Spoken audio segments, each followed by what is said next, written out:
Greetings, esteemed viewers, and welcome to Animal World, Our Co-Inhabitants. Today's show features the third part of a three-part series on the thoughtful classic short story, A Dog's Tale, by U.S. author, humanitarian, and outspoken animal advocate, Mark Twain. This fine work, published in 1903, is written from the perspective of a loyal canine companion named Eileen. Besides being a central figure in U.S. literature, renowned author and humanitarian Mark Twain was a prominent advocate of animal welfare who spoke out against abuses such as bullfighting and vivisection.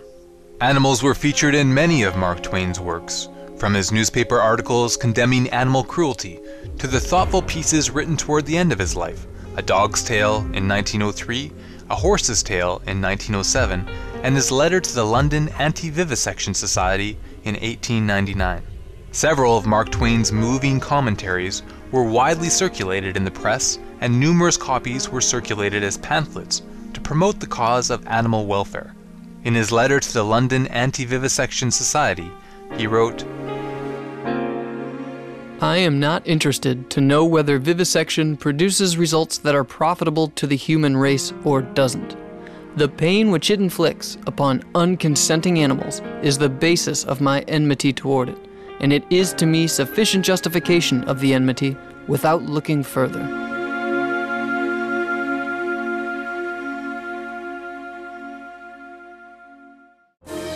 Today, we conclude our presentation of Mark Twain's short story, A Dog's Tale, an engaging first-person narrative on the life of a loyal canine companion. Previously, the story's main character, Eileen the dog, had risked her life to save that of her caregiver's newborn baby from a fire. But instead of getting praise or words of encouragement, Eileen was chased and beaten by the male owner of the house. In utter confusion and terror, Eileen, now limping on 3 legs, went and hid in the home's small attic.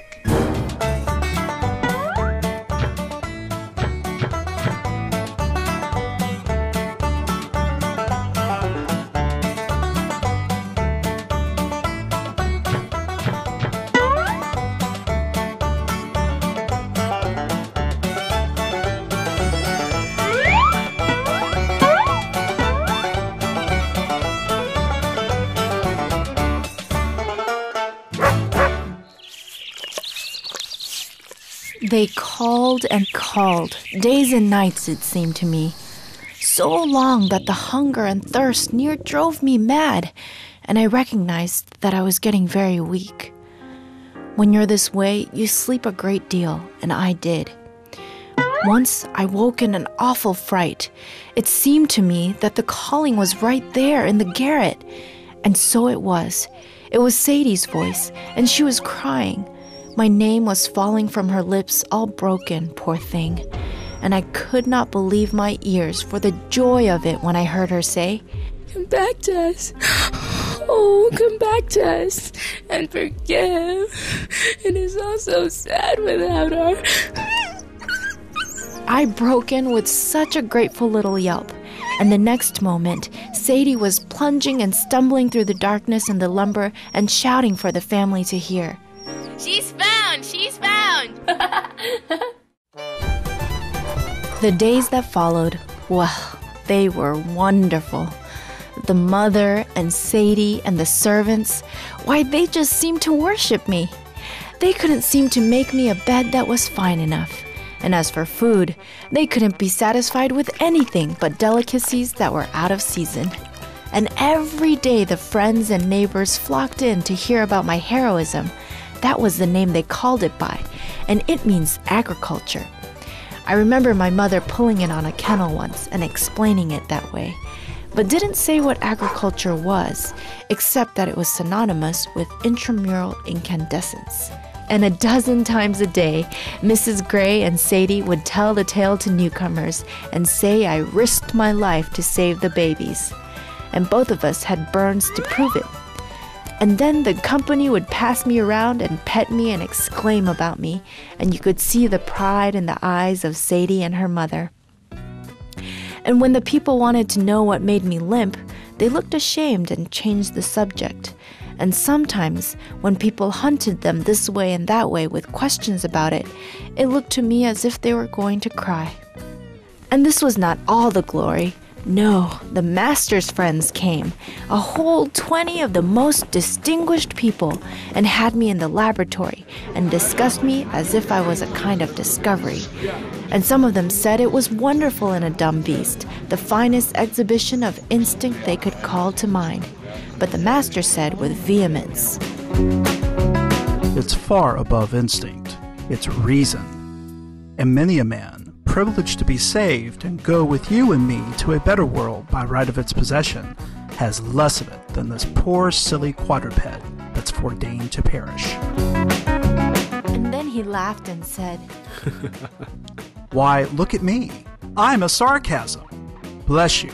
With all my grand intelligence, the only thing I inferred was that the dog had gone mad and was destroying the child, whereas but for the beast's intelligence, its reason, I tell you, the child would have perished." They disputed and disputed, and I was the very center of subject of it all, and I wished my mother could know that this grand honor had come to me. It would have made her proud. They discussed optics, as they called it, and whether a certain injury to the brain would produce blindness or not. But they could not agree about it and said they must test it by experiment by and by. And next they discussed plants, and that interested me because in the summer, Sadie and I had planted seeds. I helped her dig the holes, you know. And after days and days, a little shrub or a flower came up there, and it was a wonder how that could happen, but it did. And I wished I could talk. I would have told those people about it and shown them how much I knew and been all alive with the subject. But I didn't care for optics. It was dull. And when they came back to it again, it bored me, and I went to sleep. Pretty soon it was spring, and sunny and pleasant and lovely, and the sweet mother and the children patted me and the puppy goodbye and went away on a journey and a visit to their kin. And the master wasn't any company for us, but we played together and had good times, and the servants were kind and friendly. So we got along quite happily and counted the days and waited for the family. Eileen's heroism and intelligence won the hearts of family and friends, and her bountiful happiness and delight never seemed to end. When we return, we will continue her story. Please stay tuned to Supreme Master Television.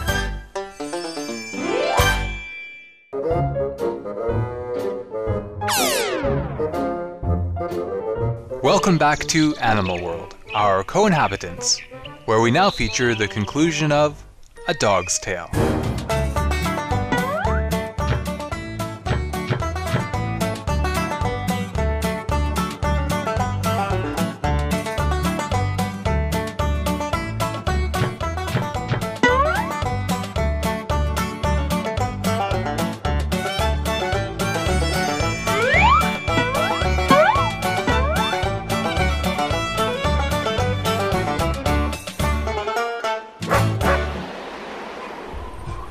And one day those men came again and said, "Now for the test."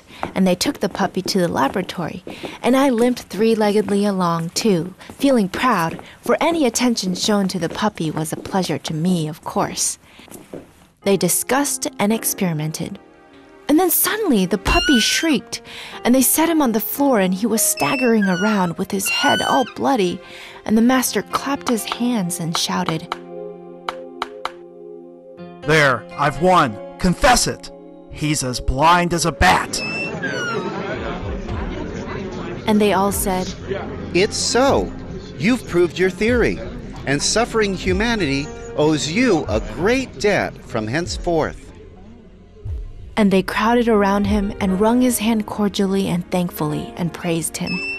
But I hardly saw or heard these things, for I ran at once to my little darling and snuggled close to where it lay and licked the blood and put its head against mine, whimpering softly. And I knew in my heart it was a comfort to it in its pain and trouble to feel its mother's touch, though it could not see me. Then it dropped down presently, and its little velvet nose rested upon the floor, and it was still and did not move any more. Soon the master stopped discussing a moment and rang in the footman and said, "Bury it in the far corner of the garden."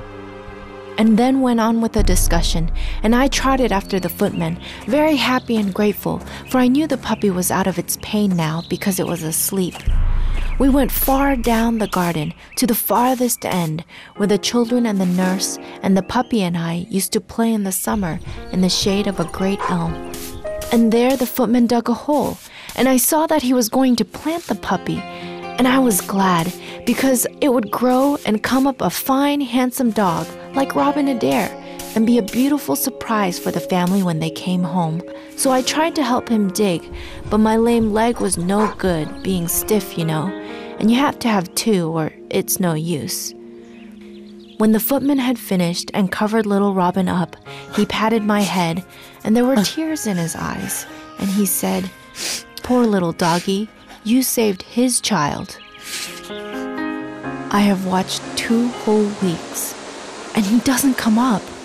This last week, a fright has been stealing upon me. I think there is something terrible about this. I do not know what it is, but the fear makes me sick, and I cannot eat, though the servants bring me the best of food, and they pet me so, and even come in the night and cry and say, "Poor doggy, do give it up and come home. Don't break our hearts." And all this terrifies me the more and makes me sure that something has happened. And I'm so weak. Since yesterday, I cannot stand on my feet anymore. And within this hour, the servants, looking toward the sun where it was sinking out of sight and the night chill coming on, said things I could not understand, but they carried something cold to my heart. Those poor creatures, they do not suspect. They will come home in the morning and eagerly ask for the little doggy that did the brave deed, and who of us will be strong enough to say the truth to them? The humble little friend is gone where go the beasts that perish.